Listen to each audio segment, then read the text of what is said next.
Keep that. Stop. Hey, we're live, y'all. Hot dog, how about that? Good Sunday afternoon. Hello, everyone.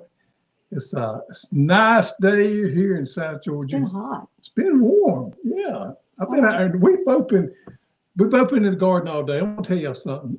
At daylight this morning, I heard the door shut. Somebody snuck out of the house at daylight this morning and was gone for at least an hour. 2 hours. And I finally said, I cooked breakfast. I finally said, I reckon I need to go check on it. The buggy was gone. And you know where I found her at? The pea patch, picking zipper peas. Mm-hmm. I said, girl, you can't be doing this right here when the dew's on them, but she got it done. And he was walking out there with a cup of coffee. Yeah. I thought, wow, he is bringing me coffee in the garden. It was my coffee. I was just hunting her. I said, she done got lost. Coffee would have been nice. I thought she might have left. I said, she was in the pea patch. I was in the pea patch. Yep. Picking those zipper peas. 2 5-gallon buckets. Man, we have had a heck of a zipper pea crop this fall. We got a video coming out on that before long too. And you know what else I got this week? What? That I'm trying out? What? Tonight? What? Came in the box. Oh, yeah. I wasn't excited about this at all. I've been watching several people, and I finally broke down and ordered me an electric pressure canner. And I'm trying She's it got out. 2 pressure canners, and yet she needed another one. Well, then I can have 3 going. Yeah. Anyway, I'm trying it out tonight. If it works out all right, I'm going to do a video. But I'm canning my peas. Canning peas. You've been rendering the lard all weekend. I have. What else did I do? It's been I did some dill pickles. Dill pickles. Yep. Been busy. Yep. And it's been a pretty weekend. We went fishing a little bit yesterday. Worked in the garden some yesterday. I did. Friday, yesterday morning early. And I got my early start yesterday morning. I worked early in the garden yesterday. I had to do some house stuff. Yeah. And I worked in there yesterday morning, yesterday afternoon, and get everything ready for tomorrow because we're shipping out our last strawberry plants out to Texas in the morning. So if you live in Texas and you'll be getting your strawberries this coming week, we're going to ship them out tomorrow. So I had to water them this afternoon. They're looking good. Mm-hmm. So excited about it. What else you got there? Oh, man. So always enjoy when I start a sentence by so. My Ambrosia fall corn, I kept thinking, man, this stuff's going to get ready and mature any day now. But y'all, if you've ever grown fall or corn before, you know the corn is ready when the tassels are getting when nice it gets that dark brown. Dark brown. Well, it just never did. Anyway, you got in the garden yesterday morning early and pulled it back. This morning. Mm-hmm. This corn's ready. It's ready. And I said it's ready. That ain't quite, it's close, Mama. It's close. It ain't quite ready. It ain't quite like that one I had this morning. Nope. It's close. It's going to be close, yeah. But look at there. It's going to be nice.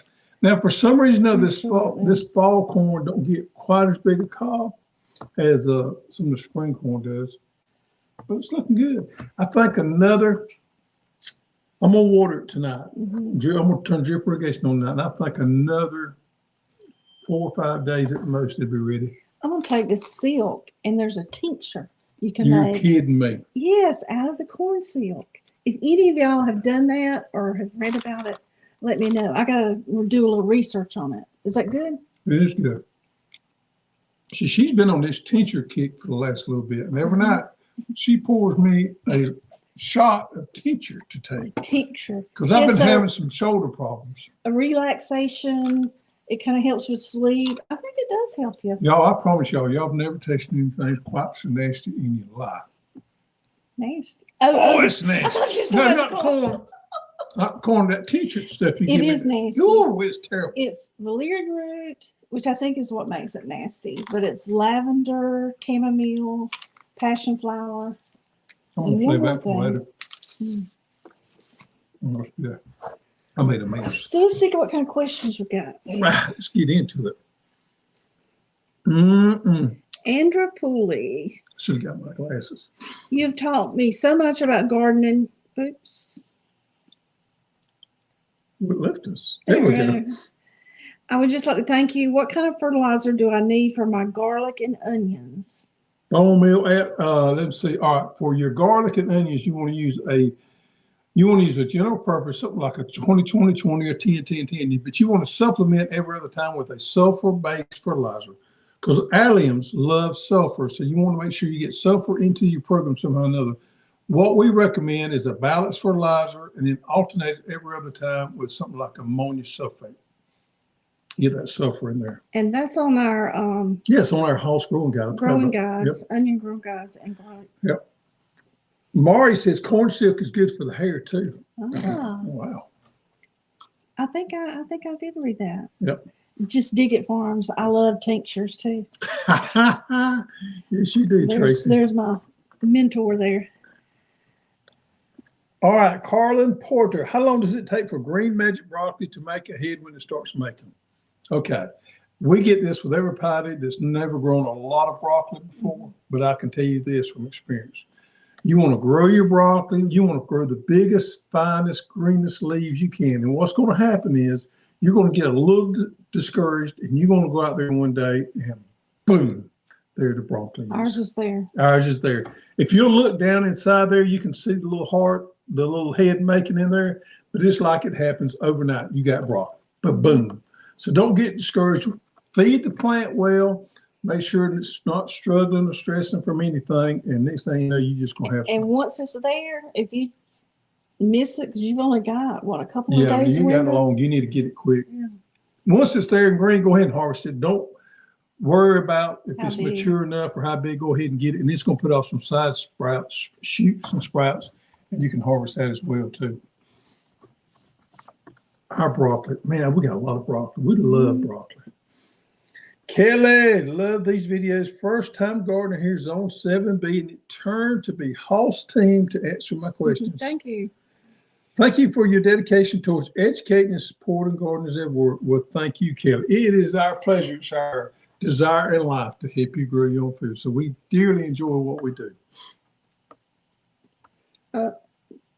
Somebody asked, did I forget to remove the old goat? I did. Is it up there? Yeah. You can get it and show it though. Where's it at? Right over there. Behind Oh, the yeah. grateful. Yeah, old goat. Some people say I kind of favor the old goat, but I don't think so. Do you? Well, sometimes when they're looking for the old goat, they think I think it's you. me. Mhm. Yeah, I'm gonna move the old goat out over here. We can keep an eye on everything. Okay, bring right back in right there. Can you see it? Yeah, Right that's it, there. right there, a little bit right there. Mama hair goat. Oh, Susan said she loves her electric canner. All right, Build It FBC. Thanks for the videos. I got all my answers from Hoss. I'm starting a 12 by 12 garden in Zone B. I'm planning to plant onions. Any suggestions for good crops to try this time of the year? If you're in Zone 8, which you probably are, yes, you can plant mustard, turnips, Cauliflower, kale. cauliflower, collards, all different kind of things in the Robbie. brassica family you can plant now. I'm actually behind just a little bit on some of my things, but I love this kind of year because you can plant all those things that we struggle with in the springtime because we're trying to get other things in the spring. Mhm. This time of year, it's all about the brassicas for us. Carrots and beets as well. Mhm. Don't forget those carrots and Radishes. beets. Yep. And by the way, you're working on a 12 by 12 garden. I've got a 20 by 20 garden that I did specifically showing people how much you could grow on a small garden. I did a TikTok on it this afternoon, but we got a video coming out within the next couple of weeks, and I'm going to lay it down, the design of what we use for our 20 by 20 garden. I have been amazed at what you can grow off such a small area. And we implemented raised beds in there, vertical garden, and this mini-ground garden. It's awesome. Mhm. Hannah Rose, do you recommend clipping peppers for a more bushy plant, or does it really make a difference? I've seen a lot of people talk about trimming pepper plants. I talked to a guy that I really look up to. He's with Peter? Peter. I talked because Peter is he is probably one of the go-to people in the pepper industry and the commercial side of things. And he told me he didn't think it would do anything but harm or stress plants. No. I've seen a lot of YouTubers have been out there talking about clipping the plant and everything. No, I don't see any benefit. And I asked him about it. He said the same thing. No benefits whatsoever from trimming pepper plants. Unlike your flowers. Unlike your flowers. Yeah, because you're not suckering or you're not trimming, helping it sucker more. That's not your goal there. Yeah. High Halls Tools Max from Zone 8B, Central Texas. Got my brassicas in the ground, but my climbing green beans won't put on beans. They flower, then flowers fall off. What's wrong? That's weird. I don't know. Maybe. Is it too dry? I wouldn't think so. Yeah, you want to keep them nice. Make sure the plant's not stressing anyway. If the plant's stressed somehow or another, it will throw the blooms off. Normally, we see green beans throwing bloom off in heat. Mm-hmm. So I don't know what to tell you there. Make sure they're not stressing. So whatever it is, Just Dig It Farms. Yep. Hey guys, coffee in the garden. Yep. I know, Tracy. I just knew he was coming up there to have a conversation. Yeah, I was going to have a conversation. And bring me coffee. Yeah. Yeah. Yeah. You didn't even. I let you down. I'm sorry. You didn't even give me your coffee. Well, I knew I fix my coffee different than you do, so I knew that would be doing you injustice. Yeah, next time. Yeah. Rita Hunter, I'm using the 45-gallon grow bags I got from y'all. How many strawberries can I use in each? I have 5 bags left. We're going to do that this week on the show. Oh man, I would plant them about in a grow bag. I think I would plant them about 6 to 8 inches apart. What do you think? Mm-hmm. So whatever 6 to 8 inches apart works out for you. But we're going to do that this week. Yeah, grow bags are perfect for strawberries. We're going to plant some strawberries on our row by row show in a grow bag. Yep. This week and tell you all about how to grow them. 6 to 8 inches apart. I think that should help you. Evening from Southwest Florida, getting back to normal after this hurricane. Power is back on, but my garden is gone. Time to restart. Hannah Rose, our heart and prayers go out to you guys down there. I know it's been tough, and hope y'all rebound quickly. Things from what little bit I see on the news, and I know it's not a good indicator of how things are going. Seems like things is going pretty good. So the reconstruction, the rebuild, and A all little that. bit faster. Yeah, well, we hope so. If anything we can do for you, let us know. Mm-hmm. Katie says, is it too late to start some more cabbage by seeds on 8B? I don't think so, Katie. I think you could probably grow your cabbage out 4 weeks in transplant time. That would put you in the middle of November. I think it's worth a try. Yep, I think you could pull it off. Another thing, you guys, and I forgot to mention this one ago, English peas, sugar snap peas, any of those, we call them the northern peas. Mm-hmm. Any of those, it's a good time to start those if you're in the South Zone 8B. I just started some yesterday. Kelly says, you will love your electric canner. It's a game changer. Yay, Kelly. But Kelly, do we need 3 of them? Do we need 3 I of have them? 3 Presto. She has 3 Presto electric. Ah. Presto is the one that I got. Kay Galloway says, I planted my strawberries in my green stalks. Kay, let me tell you something. The green stalk is absolutely perfect for strawberries and lettuces. I think, this is my opinion, I think the green stalk does better with those 2 things than it does any other thing. Some people kind of test the limits on the green stalk. If you stick to certain things such as lettuces and strawberries, maybe some kale, or maybe all those small things that don't get out of hand, I think you're going to be better served there.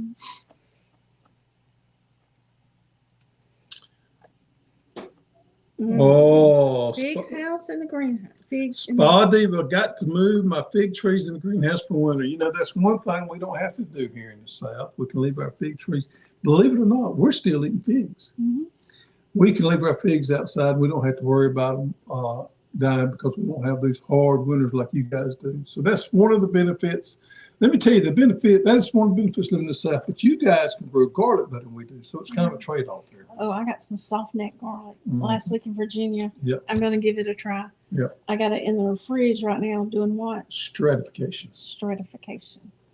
How long you do that? For a couple of weeks. Yep.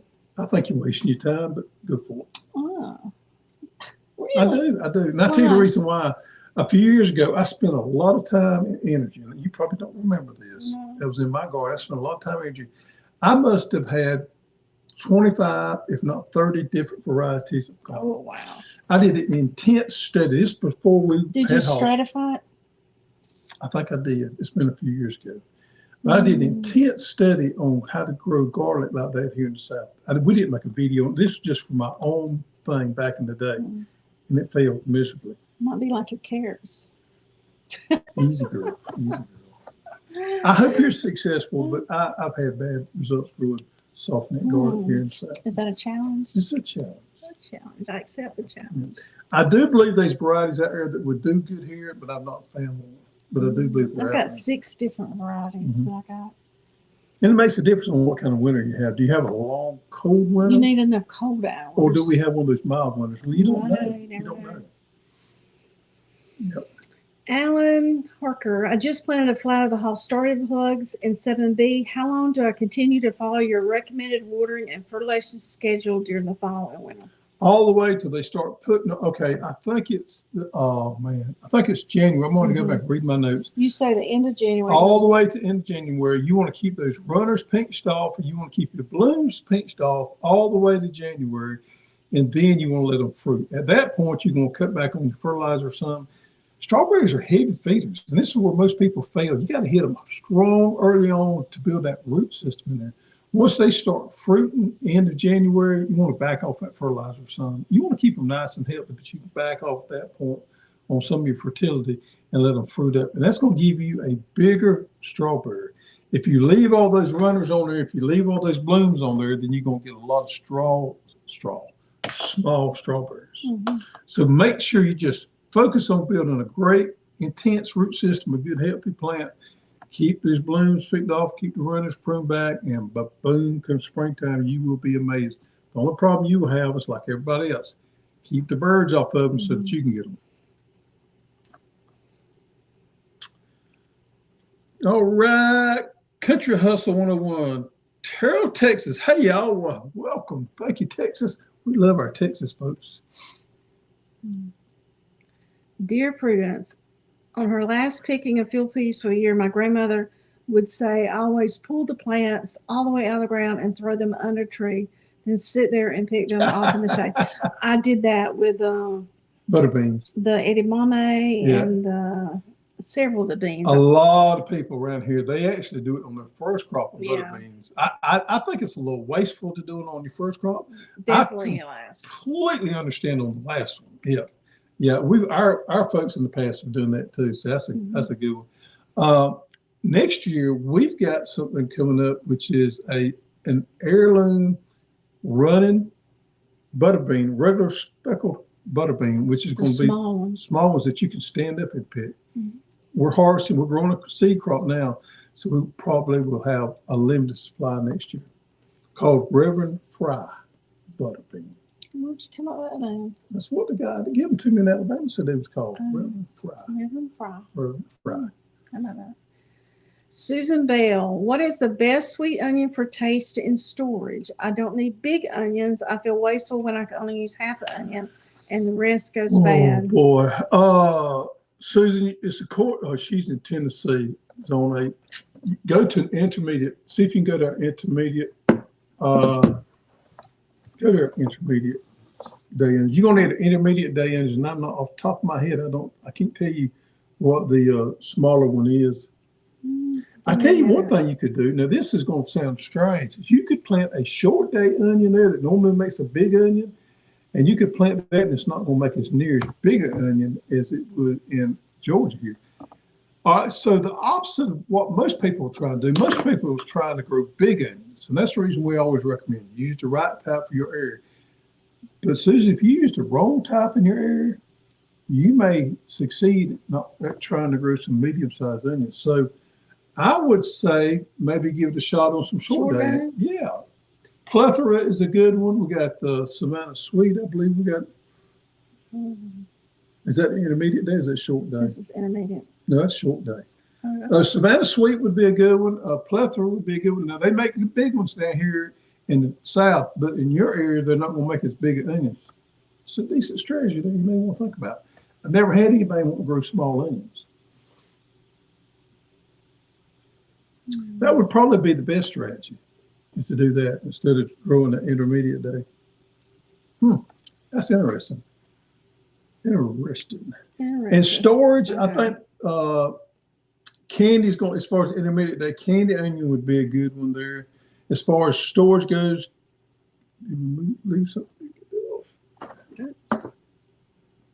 Okay. Storage, I think you probably just need to make sure that you put them in a good area so that they get good ventilation. Try not to put them where they're touching another onion, try to separate them out, and they're going to store better at that point.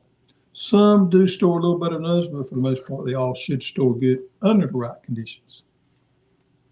All right. Good evening from Eustis, Florida. I love your shows. Well, thank you so much. We love Eustis, Florida. Yep. Country Hustle 101. Will my lemon and lime trees make it through the Texas winter? Should. Now, was it last year y'all had that hard, unusual freeze where you got snow all the way down in San Antonio, just about it? You have those freak years like that could cause some issues, but with normal situation, I think you should be fine. Yeah. I leave mine in the. Yeah. There's always going to be those strange years where you lose everything. Talk about my satsuma tree. Loaded up. Yeah. I had a talk with it last year. Did you? I did, because it only had 2 satsumas. Evidently, it heated the conversation. It heated the conversation. I bet there's 300 on there. The limbs almost all over break. We probably should have pruned it some, pruned some of them off. Well, I was going to prune it all right. Oh, wow. We got some spam going on. Tender hot digs. I don't want to hear it. You see that, Carrie? You always got to have interesting spammers coming in here. Yeah. We've never had them before. We've never had. Well, I'm glad to have y'all spammers. Y'all move on out of here. Can I chop leaves? Bots. Yes, Spot David said bots. You're probably right. Yeah. Boys are in town. Yep. Can I use chopped leaves and northern pine needles as winter mulch in zone 5? Yes. Yes. Mm-hmm. Yep. You sure can. The only drawback to chopped leaves, and this is very minor, and somewhat to pine needles too, over a long extended period of time, I'm talking about 4, 5, 6 years, if you continue to mulch, you can lower your pH that way. But from year to year, I think it's fine. Over a period of 5 to 6 years, I would recommend you going there and retesting your pH, because it will do a gradual decline. But yeah, I think it's a great strategy. Hi from Stan and Anita. How are y'all doing tonight? Huntsville, Alabama, northern Alabama. Best fertilizer for sangria watermelons. Jim, go to our watermelon growing guide. This is the way you can go to our watermelon growing guide and check it out. This is what I would do. I would hit them with a well-balanced fertilizer, 20, 20, 20, 10, 10, 10, it doesn't matter. Make sure you get your minors in there. So a product such as microboost, you got to have minors are important for watermelon, and also boron's important. All those things are really important for good watermelons. Also, I like to use a little calcium, so I will implement some calcium nitrate into my fertilizer schedule during my. It helps the rind a little bit so that you got good, thick, hardy rinds on there. You want to make sure that they don't have a calcium deficiency. A good balanced fertilizer. Throw you some calcium in there, and then make sure that you have all your minors covered. And I think that's a great strategy for you there. Mildred FBC. Are there any peppers that will grow in fall, winter in zone 8B? You know what? We had a neighbor that picked peppers in January last year. So according to what kind of fall we Mine have. are putting on like a third crop. Yeah, I got some out there growing now too. It's cool what kind of fall we have. I mean, if we have, it appears like we're going to have kind of a cooler fall. Come on. I've got some that I planted that's putting on blooms right now. Peppers are fairly resilient to frost. So if we have a mild fall, yeah, you can grow them on into January. I would have never thought, but I've seen them by very own eyes. They picked them all A commercial grower. A commercial grower, a big field of them, all the way. I've got another field too right now. So it's just according to what kind of weather we have.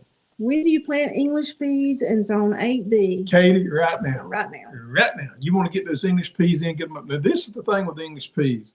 They are pretty good about handling the cold if the vine is on the, if that vine is 2 or 3 inches or small, the cold weather will kill them. But if you get that plant on up, then they have to take a lot of cold. But you got to get that plant grown up before the cold weather moves in. You'll be fine. 1st of October is ideal time to get those English peas planted. How much 20-20-20 do you use in your drip line? Oh, that's a loaded question we get all the time. It's too subjective for me to answer. The reason why is I don't know how much drip line you water at one time. I don't know what crop you're using at one time. We have on our Hoss University website, We have some instructions on there. You can go there and find out per crop, because different crops take different amounts of fertility.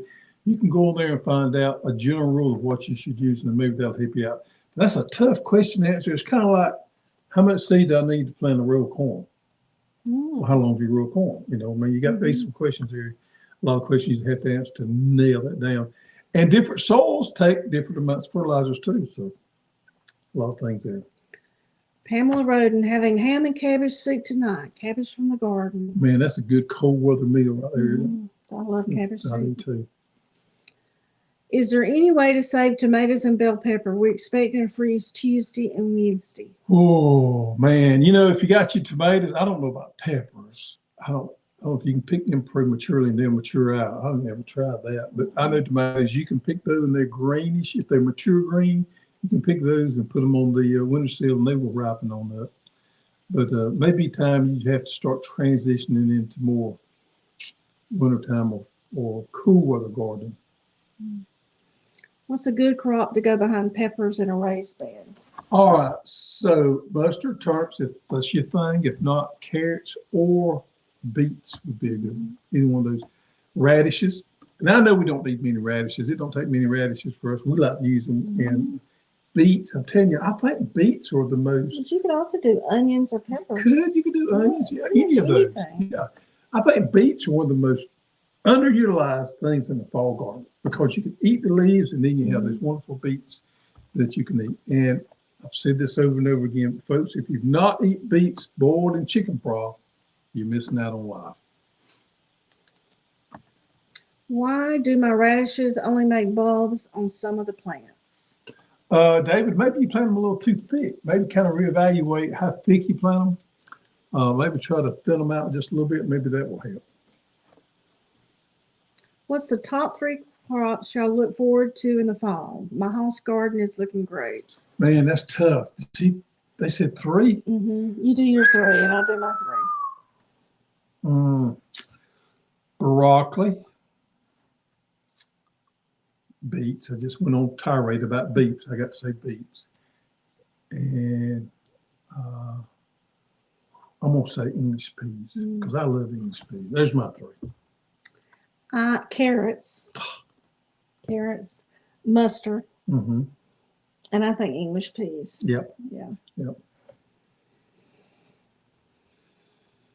Kathy, my goal is growing onions here in Kentucky. When I shot the site and put my area code, it says I can grow long dang onions. Is this true? Kathy, I think that's wrong. We'll have to check that and see. I think that's wrong. That's bad information that you got from our site. We'll have to figure out how you got it there. You're going to be growing. It should be intermediate. Yeah, she's going to be growing intermediate day onions. I knew that. Yep. I'm sorry about that. We'll try to get that fixed, but you should be in an intermediate day category there. And you're going to plant those probably sometime early spring, late winter, early spring. I got a friend up in Ohio, which is in zone 6. He's above Dayton, Ohio. I spoke to him the other day and he told me he's a very good grower. He said he tries to plant his onions mid-March. So I'm assuming you need to plant yours probably about the end of February, 1st of March. It would be a good time.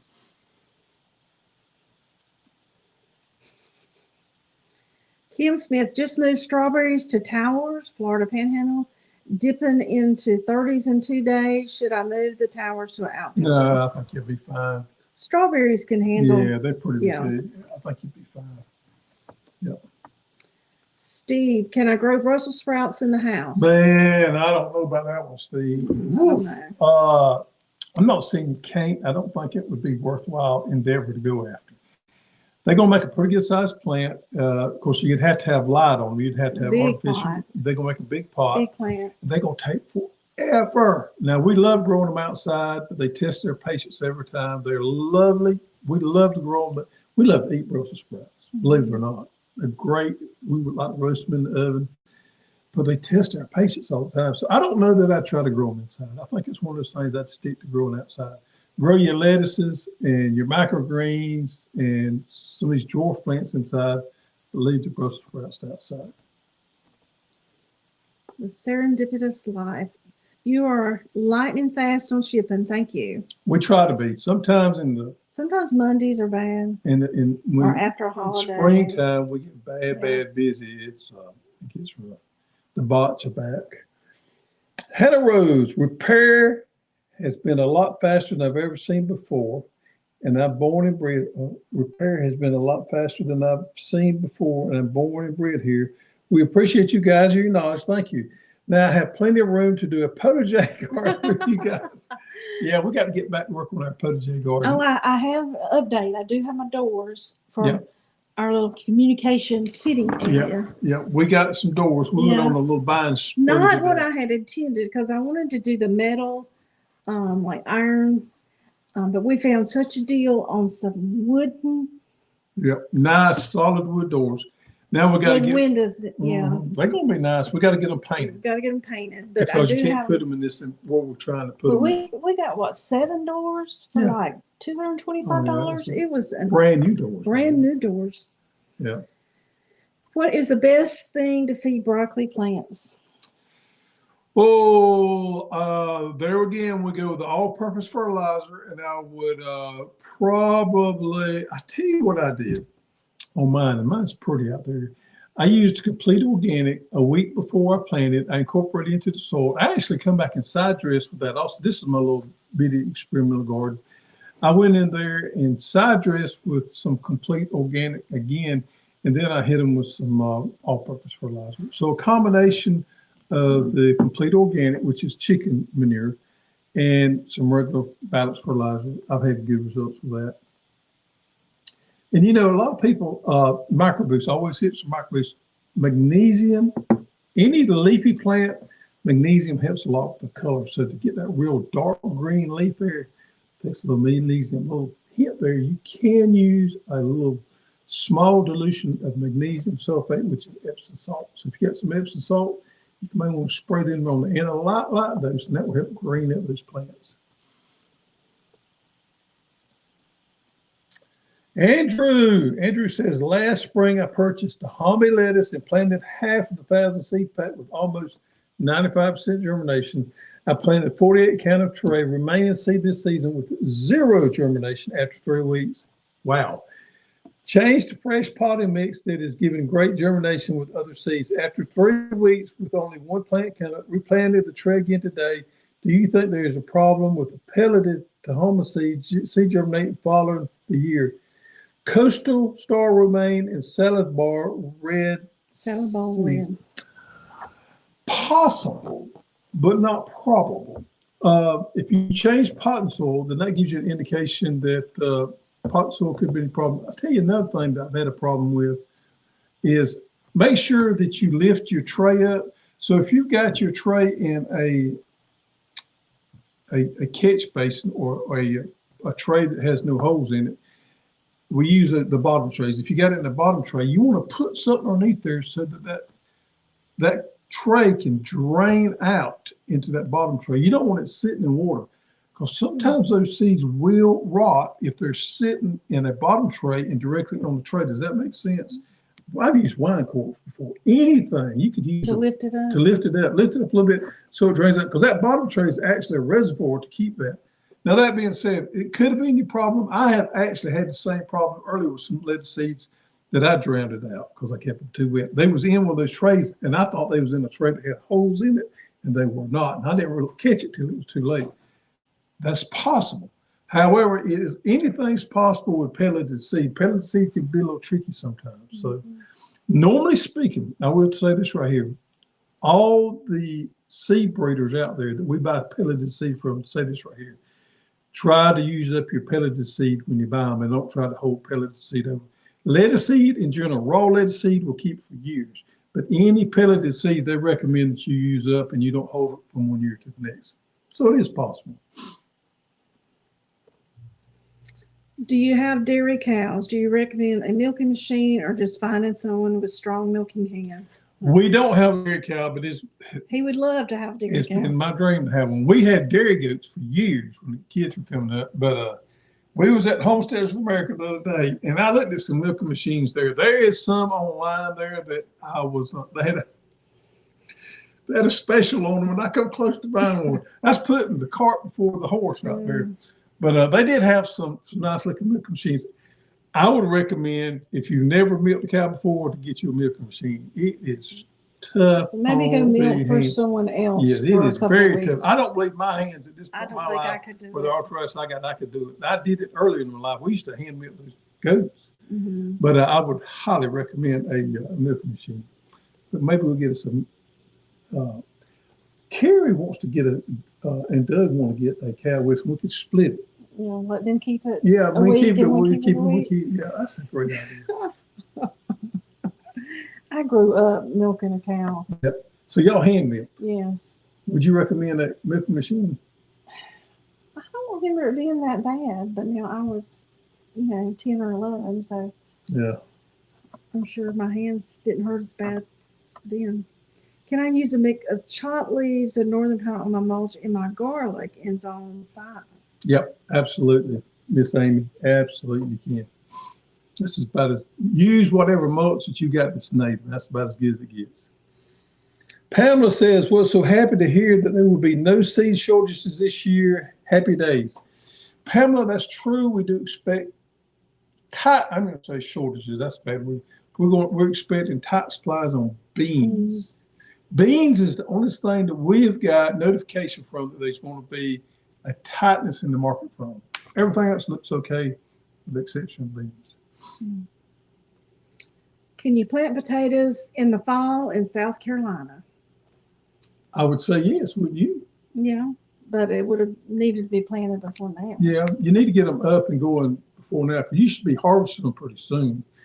And if you're in the same zone we are, which he's in South Carolina. South Carolina, I would say you should need to be harvesting them by the 1st of November. So it's too late now to be planting. Planting a cover crop of lacy Facilia, but it's been too wet to work the soil and more rain coming. In your experience, how late can I get away while getting it planted? Texas Coast Zone 9B, I think you probably got, for your prime planting time, ours is going to be the 1st of October. For yours being the 9B, I think you've got the entire month of October to play with, and maybe the first week or two in November. So I think you got plenty of time. Get it in as soon as you can, but you're in good shape. Get it in the next 3 to 4 weeks. I think you'll be fine. Is straw better choice than for garlic? I use straw. Use what you got. Yeah. Yeah. Straw. Now that soft, it was small horse straw. What did I use? Yeah. It was a small hay. Hay. Yeah. But for my soft neck garlic that I'm going to try to do, I'm going to use just pine needle straw. Yeah. Planted strawberries, celery, beets this morning. Good thing, Ben. Always look forward to the live shows on Sundays. Ben, give us some, if you've done it before or if this is your first time, give us some feedback on celery. We know nothing about growing celery, but I like to try to grow celery in my garden. So I thought you could only grow it where it's cold. No, they grow it in Florida. They grow it a lot in Florida. Yeah. Florida's one of the biggest producing states of celery. Oh, I love that. So give us some insight on that. I'm going to tell you, I know zero about celery, but it's interesting to me. You grow it from seed? Yeah, but I was in Florida, looked at some greenhouses, and they grew the plants in the greenhouses. So you can grow it from seed, but I think it's one of those things that's better transplanted. There again, I know nothing about celery. In cold or spring? Fall? This when I went to Florida down there about a month ago, they had them down there then. So I don't know. Hello from I can't say Arizona. Arizona using Arizona. using Australia winter peas for a cover crop. Are they also good to eat first time growing these? I don't see why not. However, I've never eaten any. But I don't see why not. I know the livestock love them. Deer love them. I don't see why you couldn't. Be about the same as any other pea. Got my elephant garlic I bought from you the other day. I'm on zone 9, East Texas. I wanted to know if I should put them in the fridge and plant November, December. What are your thoughts? Now, this is East Texas. Yeah, that's not a problem at all. If you want to put it in your refrigerator for a couple of weeks and then plant it 1st of November, I think it'll be fine. Or you could plant it now. Or you plant now. Really, Elephant garlic. You don't have to put in the fridge. We had this conversation, you and I know. just the other day. Yeah. We had to have a sit-down conversation about elephant garlic. Well, I was studying up on the soft neck. And you got confused. And I got confused. But elephant garlic is real easy to grow. It's really forgiving. So if you want to put it in the refrigerator, it's not a bad strategy at all. Leave it there for a couple of weeks, pull it out, plant it 1st November, be fine. Because my elephant garlic is about 4 inches out of the ground. Yep. And it's going to be wonderful. Yeah. That's the reason I love to recommend people grow elephant garlic. It's not as finicky as those hard neck, soft necks. Soft necks, says you don't want the sprout to come out. It's always something with soft neck. I did have a little. You did have a moment. We worked it out. We worked it out.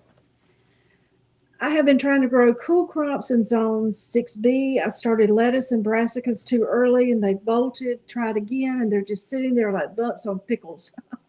Any suggestions? Laura, try to give them some fertilizer. If they're sitting there and not growing like you think you should, make sure they're not sitting in too much water. Make sure the water's draining out of it. But you may want to hit them with a little food there. Give them a little punch of fertilizer and get them started. But the first thing to do is check the water. Make sure they're not waterlogged. Mm-hmm. Cocoa Moco. We have aphids all over our pecan trees, no rain. How's the best way to get rid of them on 30-foot trees? Yeah, there's not a whole lot you can do there. It goes back to my previous life. I used to deal with this sun back in the day. You got to get anything will kill them. If you just get it on them, and getting it up 30 feet is nearly impossible. Now, I will tell you this. Most people don't understand this. Aphids will cycle out.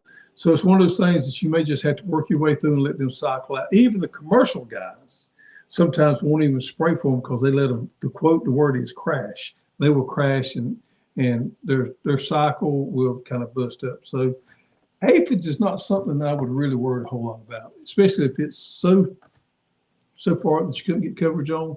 If it was a smaller tree and I could spray it, heck yeah, I'd probably spray it with anything to kill them. But 30 feet, I'm not, I don't think I'd worry about it a whole lot. Ben says it's his first time growing celery, so he's right there with us. Let us know, Ben. Okay. Let us know how it works out. Everything in my garden, I started from house seeds and looking mighty fine. Thanks for quality. Thanks from Will at Dixie Meadows Farm. Yep, Will. Hey, Will. Yep. Will's got some pretty things. Well, I'm following his Facebook page. Man, he's got some pretty cool stuff in his garden. Where's he from? South Carolina. Mm-hmm. Monkey Food Garden. Our pepper plants are only producing very small peppers. We have thinned them. Any suggestion for possible deficiency? Check your pH. You want to make sure that your pH is in line. I'd say somewhere between 6 and 6.5 would be ideal for peppers. This is the thing about peppers. I think me and you in the past years ago have made this mistake. Peppers like a lot of fertilizer. You got to feed those plants. You got to grow a big, healthy plant before it starts putting on fruit. So I would say, after the pH problem, fertility, hit it with a good fertilizer, some micro boost, get that plant nice and healthy.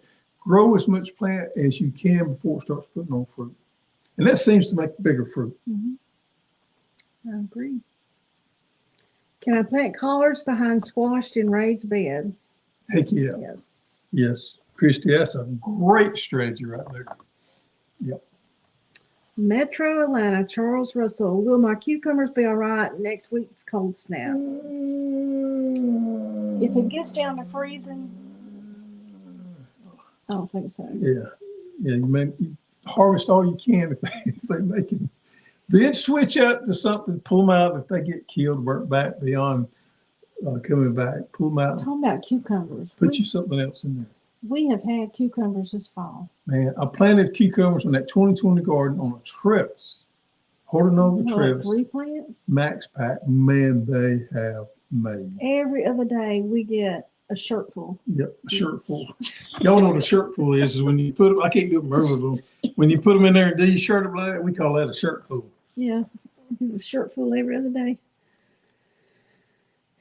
What keeps the wasp from boring my maturing figs? I'm not a fig expert by no means, but we have a little bit of trouble with wasps. Some varieties are better than other varieties, so you may want to do a little research. We have more trouble when it's a lot hotter. Yes, we do. Than now. Yeah. And a lot of rain. Yeah.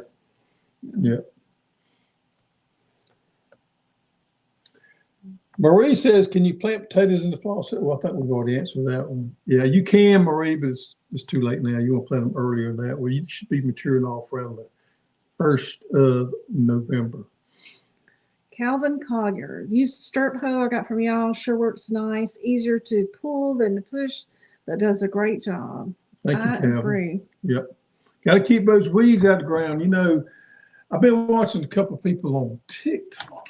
They all complain about weeds all the time. Mm-hmm.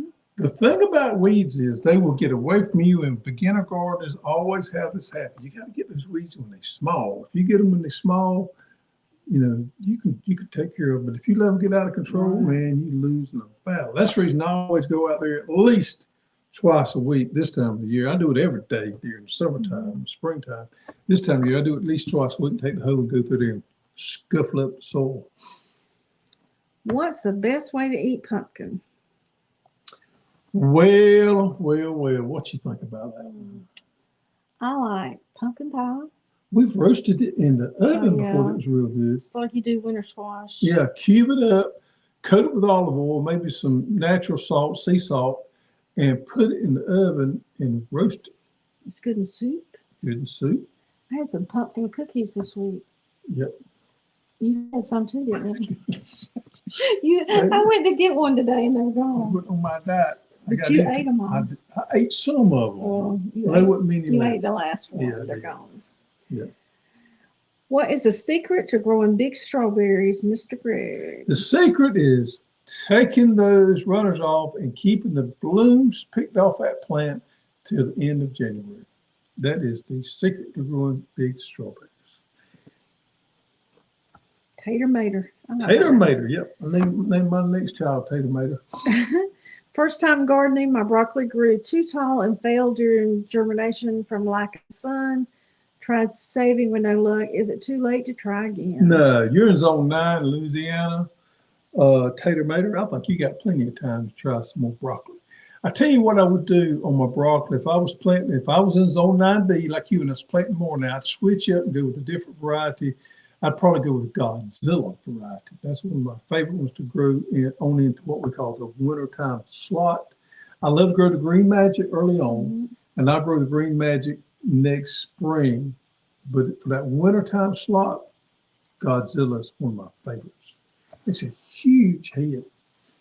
Yep. Jay says, I just want to say hello to y'all from Salem, Alabama. Hello, Alabama. Hey. Roll Tide. I'm going to tell a little Alabama joke. Okay. Okay. Did you know Alabama has the highest murder rate in the United States? No, excuse me, the highest unsolved murder. Let me start over again. Alabama has the largest amount of unsolved murders in the United States. That's not a good fact. It's not a good fact. Do you know why? Wow. Because they all have the same DNA. They don't have any dental records. That was not funny. Roll Tide. How about that? So I'm sorry about that. Talk about Alabama friends, but that was a good Alabama. We love to do Alabama jokes here in Georgia, and I'm sure y'all probably do Georgia jokes in Alabama. We love to pick up everybody in Alabama. Yeah. That was a great ball game, by the way, that y'all lost yesterday. Did they lose? Yeah. To who? Tennessee. Frank, I extended the growing season by creating microclimates here in coastal Connecticut. Ooh. It really works, still harvesting plenty of food. It'd be hard to grow in Connecticut. Connecticut. That's way on up there, yeah. That's way up there. I can't pronounce it. Yeah, y'all have to do things a little different than we do. I mean, we get to grow food year round down here, but yeah, that would be challenging. You know, we was in Northern Virginia the other day, and they had a hard, it was a pretty hard frost. They had a frost. It was a freeze. freeze. A freeze. And that was a week and a half ago. Mm-hmm. So yeah. Good evening, both of you. Need to move 6-year-old asparagus midwinter. Will trimming the roots lose its maturity? I think you'll be fine. I would trim them also. When we get those crowns in, if you buy new crowns from out west, people that grow these crowns to resell, they trim them up. So I think you'll be fine to trim them. Yep.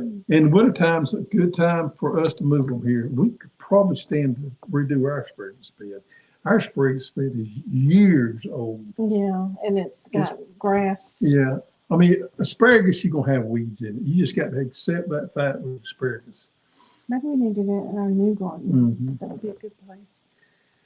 Donna Dodge, love your show. I planted loofah this year. It's not done very good. Only one loofah and very few flowers. Plant a little bit earlier next year, maybe.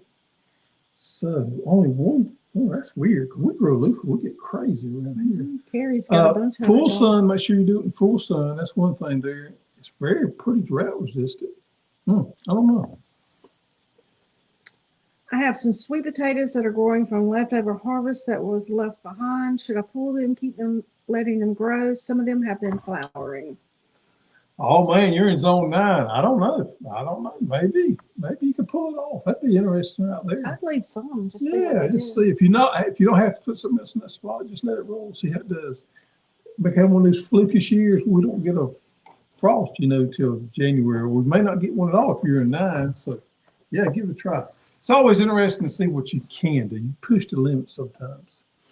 Hey, Mark from Canada. Canada, love your show. Well, thank you, Mark. Yep. We love our Canada folks, just like we love our Alabama folks. Hannah thought that Alabama joke was right. Yeah, that was right. Yeah. Here, Destiny and Purpose says, here in Tennessee, we love to tell Alabama jokes.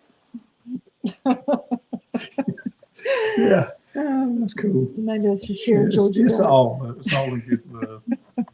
Well, I don't know why we do. We always pick on Alabama. Well, Alabama's football team has kicked our butt for years. But we love to pick on people from Alabama. We pick on Alabama all the time. That's where the toothbrush was invented. Is there a punchline to that? The toothbrush.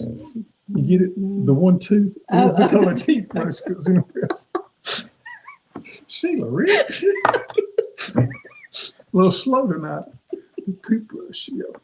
Okay. All right. Trish wants to know what is the best way to put grow bags to bed in the winter? Put them in a shed or leave them outside? I would put them in a shed. The great thing about grow bags is they store easy. Just fold them up, put them somewhere they're nice and dry, out of direct sunlight. That's exactly what I do.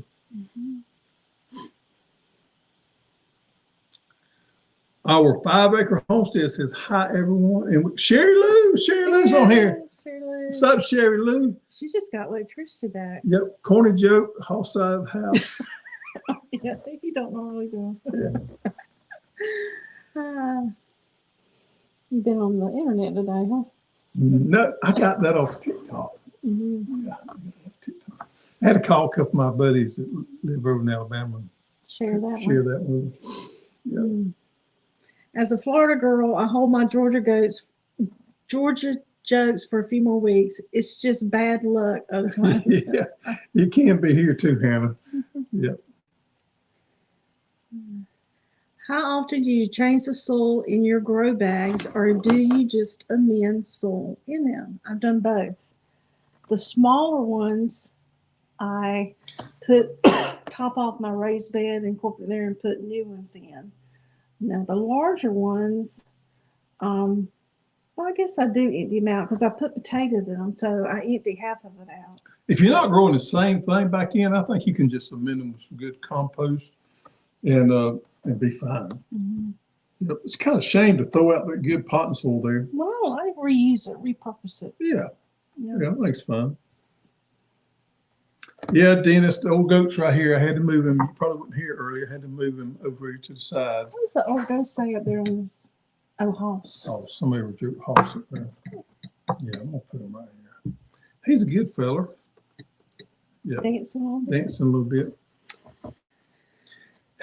Frank wants to know, have you tried growing citrus either in a protected area or in pots? Well, we can grow, you use more citrus grow. I'm going to let you answer this. I've got a lemon. What's the name of that lemon, that huge lemon? No, it's not Meyer. No. Was it Plantation? Or? No, something. Anyway, I've got lemon and I've got lime in pots. And then the satsuma I have in the ground. It just depends. Then I got mulberry, but that's not citrus. No, it's not. We don't have any trouble growing satsumas here. So yeah, if you're in a situation where you think they could get killed, I think pots is the way to go. That way you can move them in. Yeah. I do cover them up when it gets really cold. Yeah. Well, we're about ready to wrap her up. How about this? 7:54. Thank y'all for joining us. We had an absolute ball tonight. And we will be doing some things this week. We got row by row. We're going to be talking about strawberries Thursday night. And y'all, if you hadn't ordered your onion plants, you need to go ahead and get your onion plants. I think that's the only thing we got left pre-selling is onion plants, isn't it? The next thing you know, I've already been in conversation with people about the seed potatoes. So we'll be getting seed potatoes in before you know it. Probably be in January. They did email me the other day and said it was finishing up harvest and everything was looking good on seed potatoes. So we're excited about that. So thank y'all for joining us. Yep.